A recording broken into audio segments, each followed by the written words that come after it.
আসসালামু আলাইকুম, শুভ দুপুর। তো আজকে রান্না করব চিকেন। তো চিকেনটা আমি ভেজে নিচ্ছি।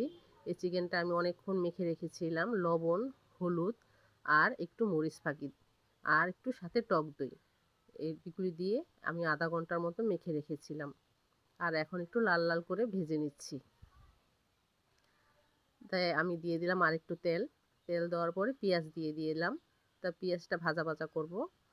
পেঁয়াজটা ভাজা ভাজা করলে কালারটা সুন্দর হবে তরকারির। আর সাথে একটু দিয়ে দিব আদা রসুন বাটা। তো আদা রসুনটা আমি ভালোভাবে একটু ভাজা ভাজা করব। তারপর আমি সব মশলা দেব।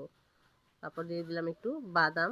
আর আমি পেঁয়াজ ব্লেন্ডার করে রেখেছিলাম, ওটা আমি দিয়ে দিলাম। সাথে দিয়ে দিব 1 চামচ লবণ। তো এখন দিয়ে দিব আমি 1 চামচ শুকনো মরিচের গুঁড়া। আর দিয়ে দিব হাফ চা চামচ গরম মশলা ফাঁকি। এগুলি আমি ঘরে করে রেখেছিলাম। তো এগুলি আমি ভালোভাবে কষাই নিচ্ছি। একদম কষাতে কষাতে তেল উঠে যাবে। তারপর দিয়ে দিব চিকেনগুলি দিয়ে আবার আমি নাড়াচাড়া দেব ভালোভাবে। নাড়াচাড়া দিয়ে দিয়ে দিব একটু পানি। পানিটা দিলে ভিতরে একটু রসটা ঢুকবে, খেতে ভালো লাগবে। আগে আমার এগুলি সিদ্ধ হয়ে গেছে। আর সাথে দিয়ে দেব একটু টক দই।